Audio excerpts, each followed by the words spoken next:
Sigma presents Business to Government.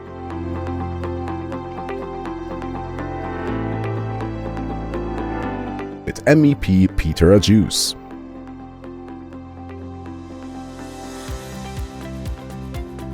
Malta has grown to be the European hub of gaming, not by coincidence, but by providing a strong regulatory environment backed with the availability of very skilled and highly adaptable workforce, investing in innovation, in technology, and in reputation. And these things are related, because although we're speaking here always of games of chance, we need to provide an environment which is based on a very moral, a very strong moral basis, where you have player protection, measures to prevent minors from gaming, measures to prevent gambling addiction and ways to deal with that, player protection in general. And this is why Malta can keep growing as a jurisdiction to provide a home to existing gaming offers and many other gaming bids in the future, because we have a solid regulatory basis, we have a thriving services provision, thriving sets of skills covering all the industry, from its marketing to gaming development to everything in between, B2C and B2B. And this is why I'm hopeful. I'm still looking with ambition to the industry in Malta. Of course, we need to navigate through the change, like we've always done, like Malta has always done. So I think the future is to make sure that we are aware of our strengths in Malta, what policy can provide as added value, what the regulator can provide as added value, but at the same time giving all the stimuli for the industry to keep growing, to keep innovating. And that's the key here, of course, because with the AI revolution happening all across, not only gaming, but all across our services industry and also in manufacturing, for Malta to keep growing, we need to be open to all of these developments and harnessing the power of these evolving technologies to keep bolstering the industry in Malta. Yes, the European Union should all be about free movement, and it is indeed therefore ironic and frustrating to see that there is no free movement of iGaming. Parts of this is justified with the treaty itself, saying in one article that free movement should be unfettered, should be unrestricted, free movement of provision of services, freedom of establishment, free movement of services in general. But at the same time, then, in a subsequent article, the treaty says that national authorities, governments, can restrict free movement on the basis of national security, morality, and national order. This is the treaty provision which a lot of member states, unfortunately, are using to base their own restrictions to free movement to iGaming. Now, the question here we should be pondering is not whether that is justified or legally appropriate, because it is. There are limits to free movement and the treaty foresees them. The question we need to ponder is the question of degrees, because the European Court of Justice has, over the last 30 years, defined clearly that you can limit free movement on the basis of national public order, for instance, but even there you need to exercise proportionality, you need to justify your actions, and it has to be limited to the degree required for that public order purpose.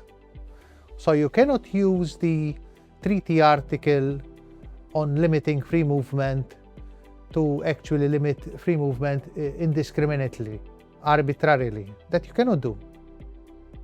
And this is why I have called recently on the European Commission to make sure that the Commission should not abstain totally from keeping an eye that free movement works, also for iGaming. Because even though member states can regulate and can limit free movement to some extent, they need to be proportionate and non-discriminatory in that same exercise. And this the court itself has explained several times.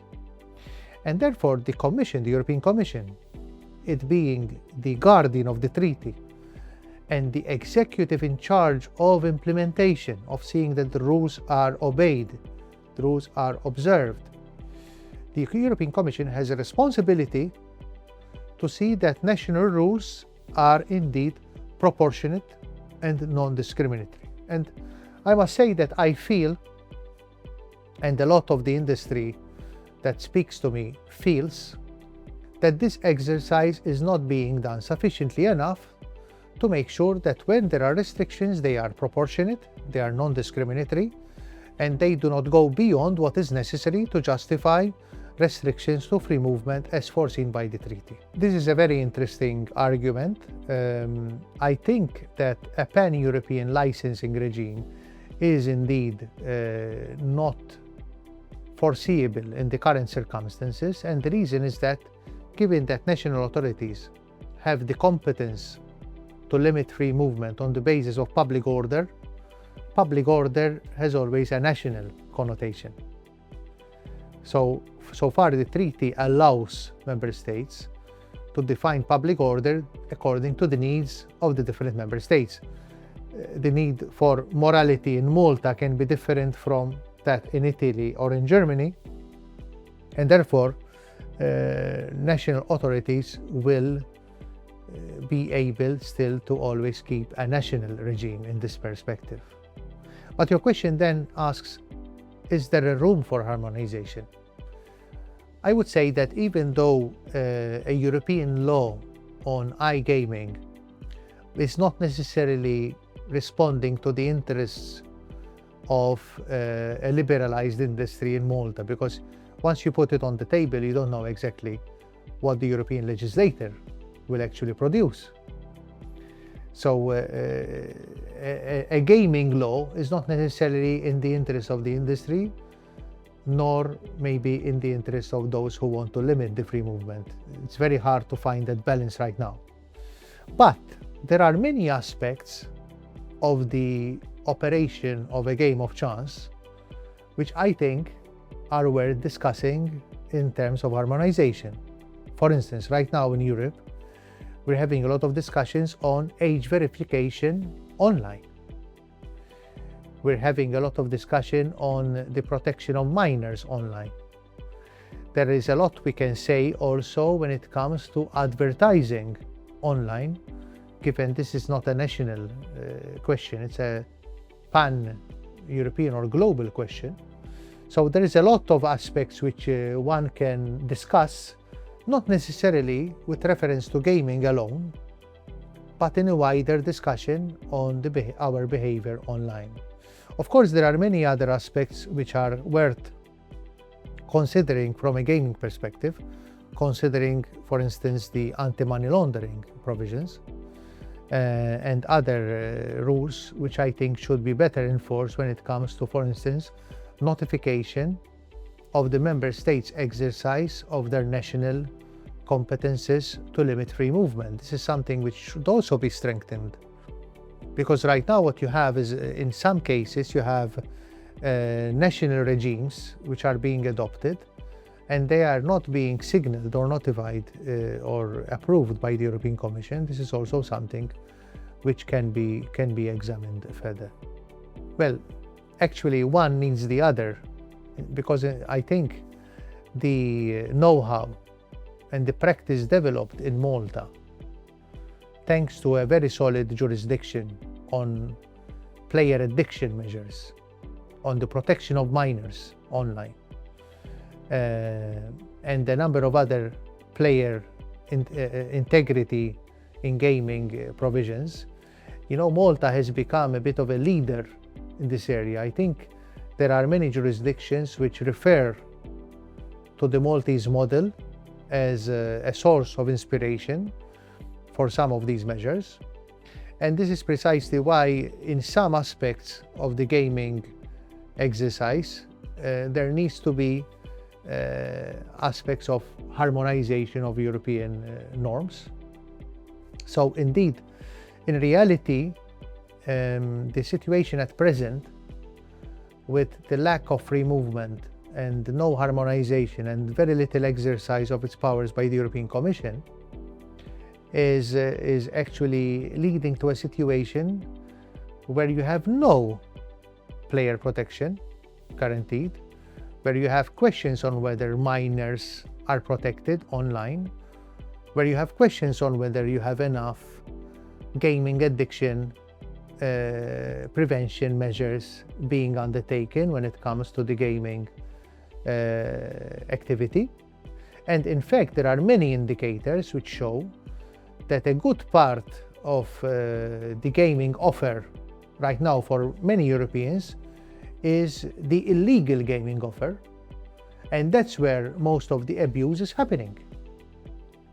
And this is why this is a very strong argument for Europe to consider stepping out of the shade, and for the European Commission to start acting on its roles as guardian of the treaty and seeing that there is a minimum of enforcement, there is a minimum of oversight on the application of the free movement rules to also the gaming industry. Yes, there is a growing understanding of the situation of collapse, I would say, of the rule of law in gaming because of the conflicting national regimes and the lack of action by the European Commission.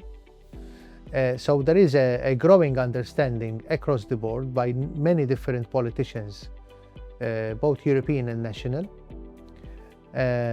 Doesn't mean that there is a clear majority wanting the European Commission to act in one way or another.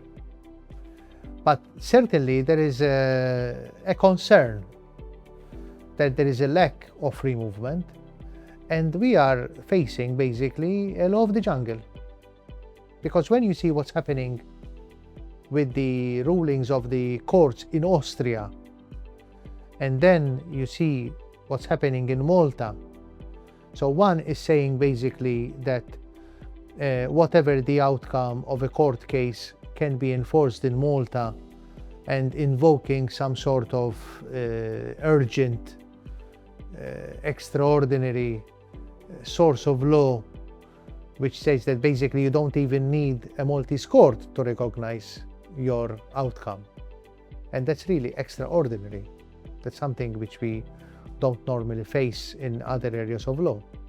And then you have the Maltese courts and the Maltese law basically saying that we don't need to enforce judgments of other courts because these go against the principle of European free movement. So we have a very delicate situation here, a bit, showing that this has reached really the law of the jungle. That you have two European jurisdictions saying things which are really contradictory in themselves. And this is a situation whereby, in default of Europe acting to put order, you have disorder. Disorder created by different national jurisdictions. And this is why this is untenable, and this is why I have made my clear call on the European Commission to consider stepping in and taking measures to start putting some order into this. We don't need to reinvent the wheel. Okay, by the treaty, the Commission is tasked, it has a legal obligation to see that the principles of free movement are implemented, and therefore there is a strong political cost for the Commission to keep on insisting that there is one area chosen arbitrarily, even through a political decision, right? But it's still arbitrary, okay? The Commission has decided that this area will remain a black spot in the internal market. Why? How can you justify that? Of course, there is a political consideration, but is this still accountable? Is this still to be accepted? Even when we see how serious the situation is, when you have 2 member states, 3 member states, putting forward completely contradictory arguments for the same free movement of services. So I think the situation now has reached a point where action is needed at European level. I, as MEP, member of the European Parliament, will keep on pressing this case. I will not go into the detail of what kind of action is needed, because that's beyond my remit. That's a question of execution. But I will certainly keep insisting that some responsibilities now are being kept void and without action for far too long.